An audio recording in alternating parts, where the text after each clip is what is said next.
我哋民主派會議嘅同事咧就對於盛傳啦蔡若蓮女士咧就會可能被委任咧成為副局長，咁咧就加上咧就係林太特首咧就係同大家訪問嘅時候咧就對於呢個咁嘅傳聞就作出一啲回應嘅。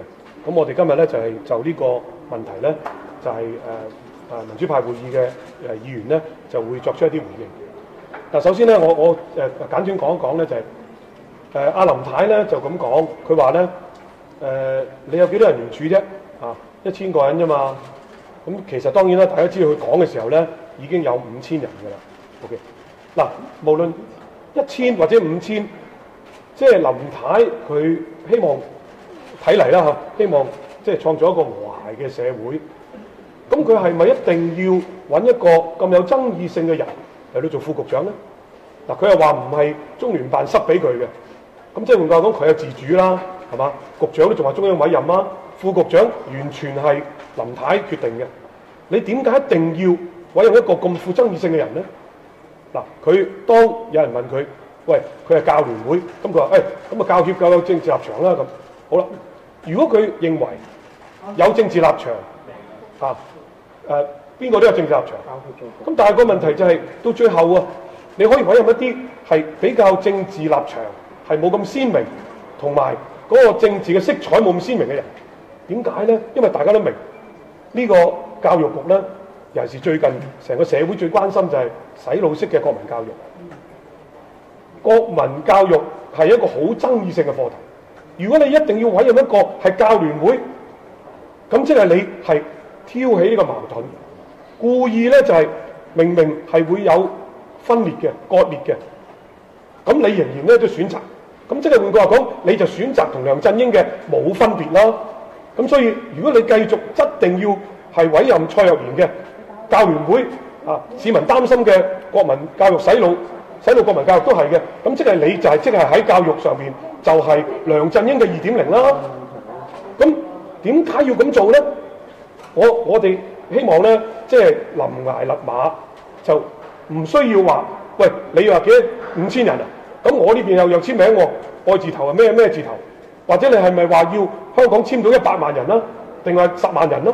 係嘛？我哋唔需要，因為我哋已經係希望離開梁振英嘅撕裂社會，就唔好林太翻嚟呢個狀態。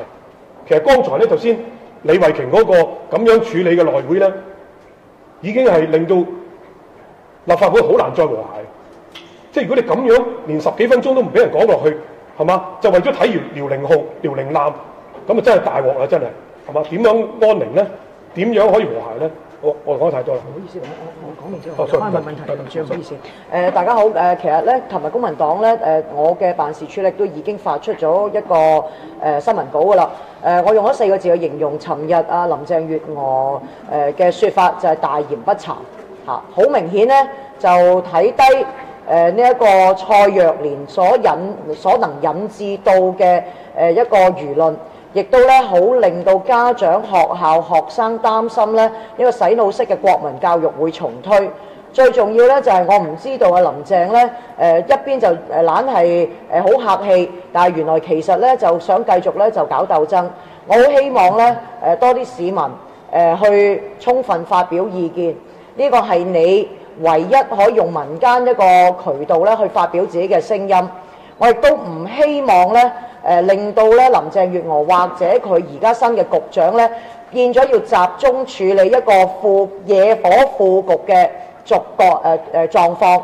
我係希望佢咧能夠好好地去做好呢一個新加嘅經常性開支教育嘅撥款。另外咧亦都有好多急切嘅教育嘅問題需要處理。過去5年喺唔克儉嘅年代，係教育嘅政策可以話係毫無寸進。今日我哋有一個新嘅局面，但係如果佢一定要一意孤行，一定要揾蔡若蓮做副局嘅話，佢只係會令到情況每況愈下。我希望林鄭月娥好似阿土話齋，臨崖勒馬，唔好揾一個咁有政治色彩、咁惹火嘅人愛嚟做副局。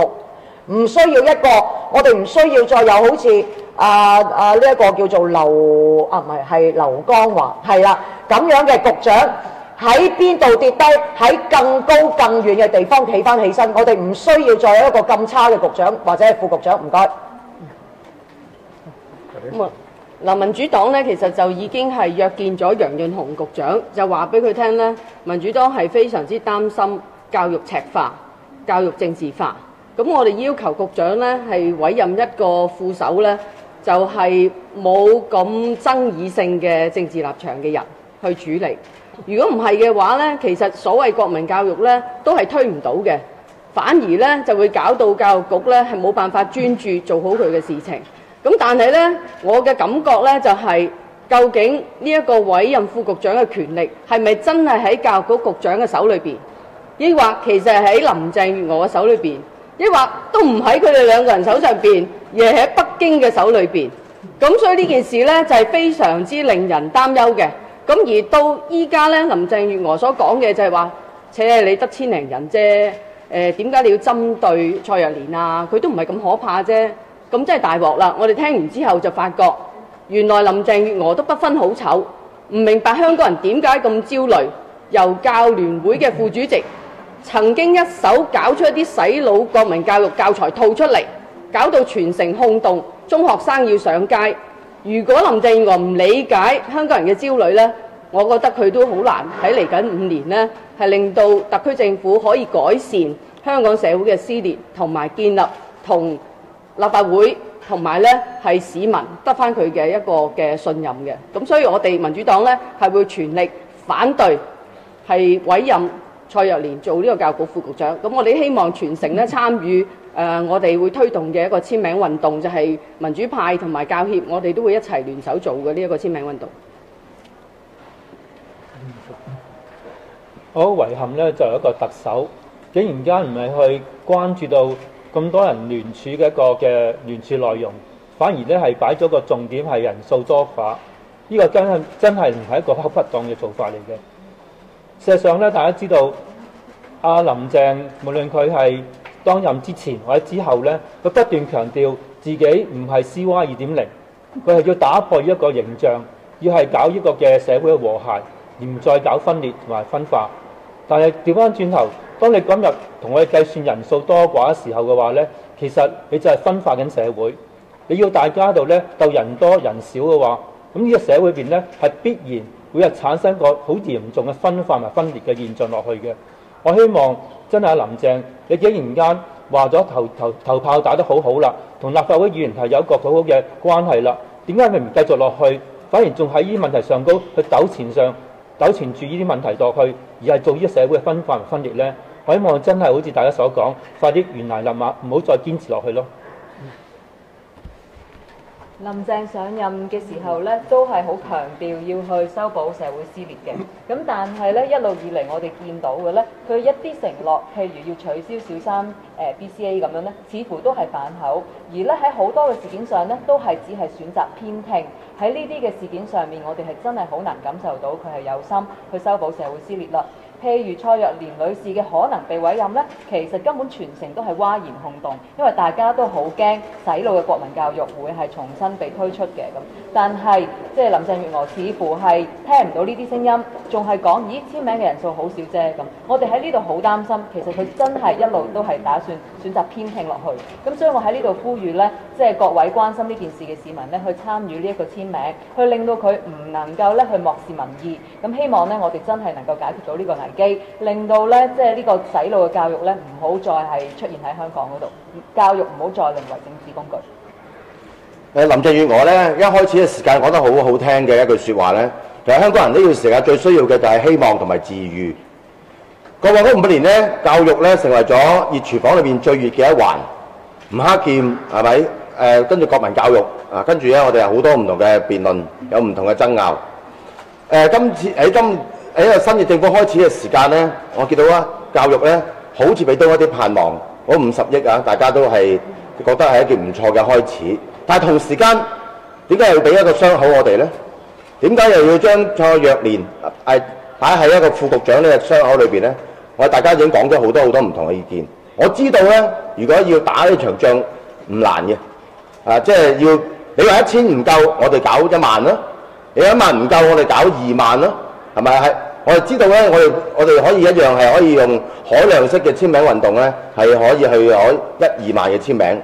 而家個社會係有呢個氣氛，但係我想喺呢段時間嘅時候，我唔係淨係呼籲林鄭月娥臨埋勒馬，我都係希望咧，即係講話俾香港有一個喘息嘅機會。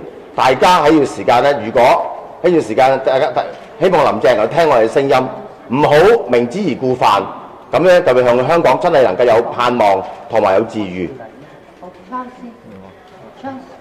好簡單啦，我諗咧教育咧正正就係特區政府新一屆面對好多嘅問題之中咧，其實一方面係最好重要嘅一部分啦，另一方面其實亦都係最唔應該被政治化嘅一部分。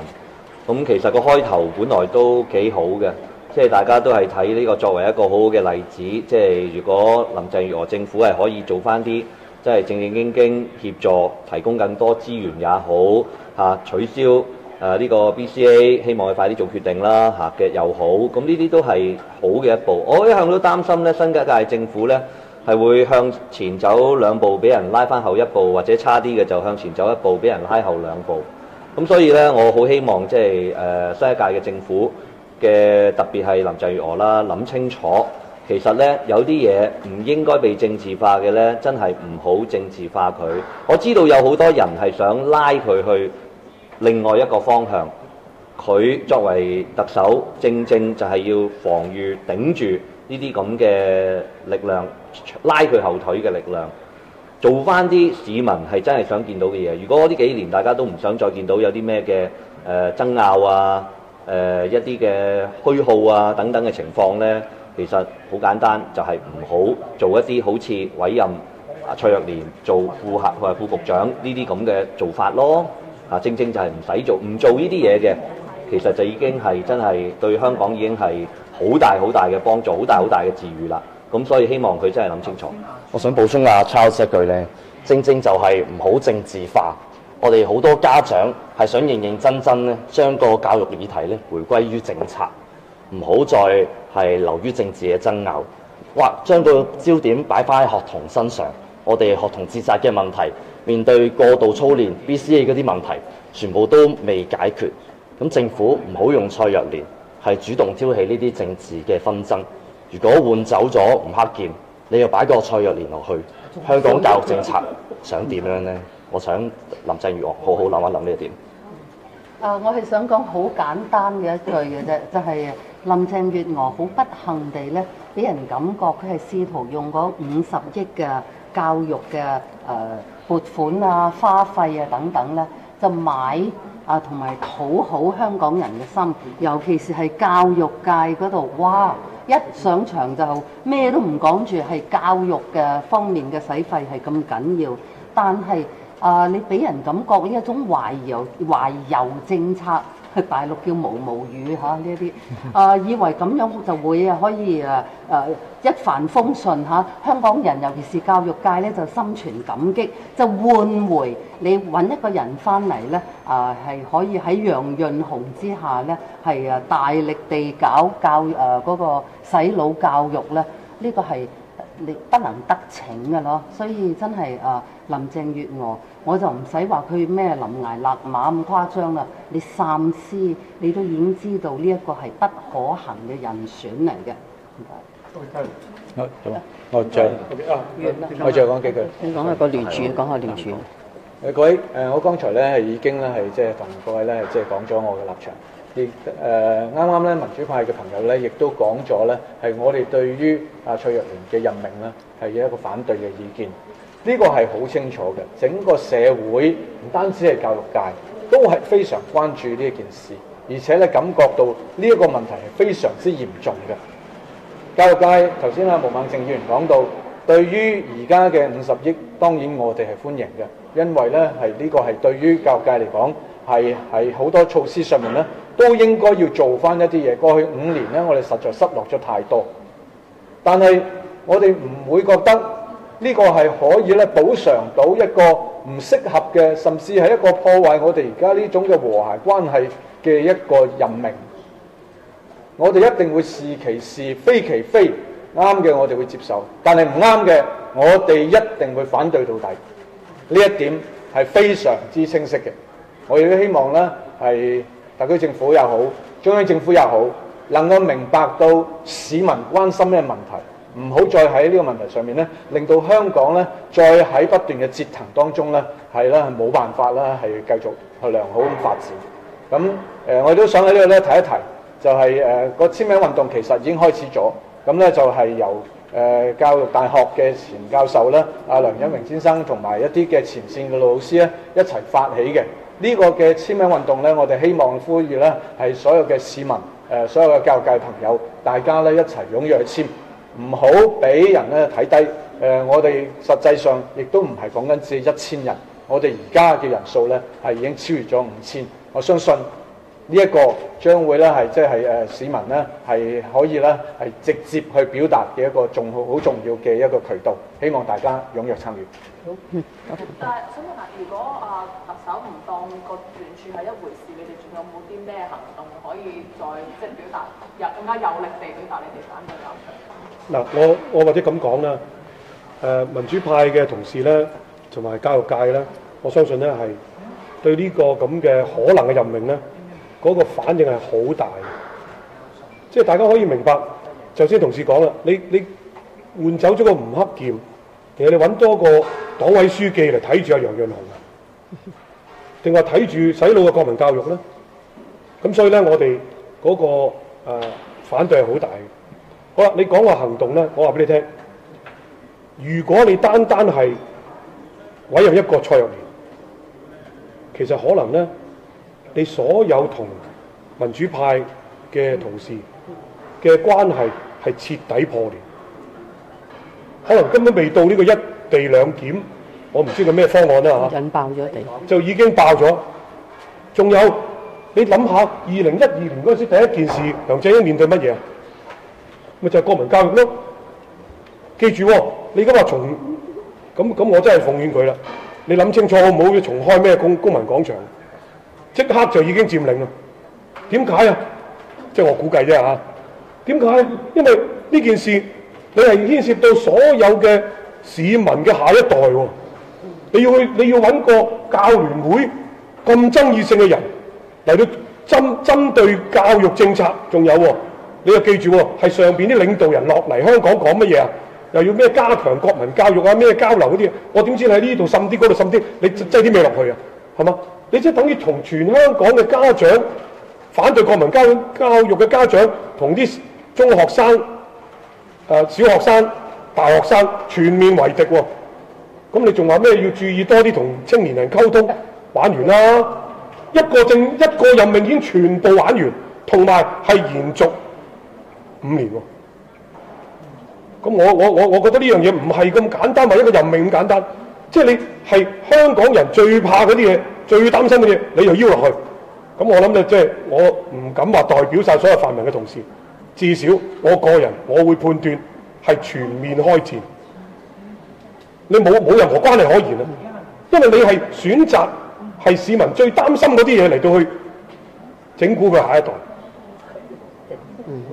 係啊，應該林鄭月娥會考慮到嗰個政治代價，嗰種無遠弗屆，佢會付好大好深遠嘅政治代價，值唔值得咧？佢真係要諗清楚。但我覺得同佢而家即係話啟動立法23條咧，我諗差唔多嘅。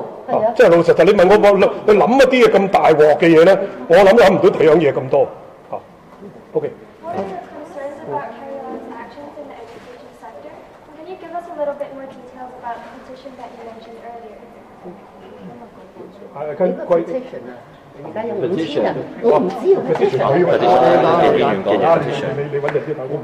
The petition is a signature campaign organized by a former Hong Kong Education University professor and also some of frontline teachers. So this is an online signature campaign. We encourage all citizens, including the education sectors and also the general public, to participate in this campaign. Apart from the petition, are there any further actions that you will pursue?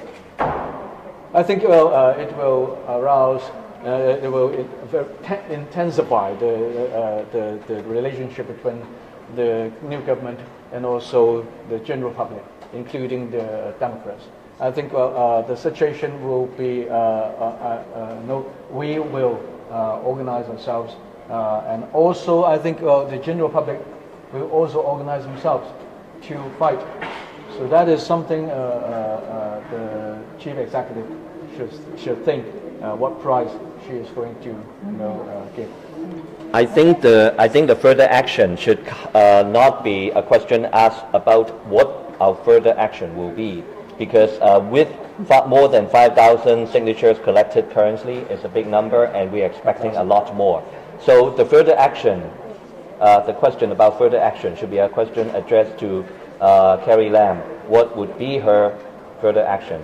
And we hope that her further action would be to retract, if any, of such a decision to appoint Ms. Choi to be the Undersecretary, which will be something that we will consider to be very, very damaging. To reply to your first question, we're worried about Carrie Lam's trying to play games on both sides. On the one hand, she's trying to please the education sector or parents and school types in general with her $5 billion education funding or investment, what have you. But on the other, she thought that she could, as a result, buy her way through appointing this particular person who's deemed by everyone in the education sector to be the master, who will be the master of brainwashing education in Hong Kong for the next 5 years. And if she's hedging her bets like that, she's not going to make it, because we could see what she's going after. 唔該晒。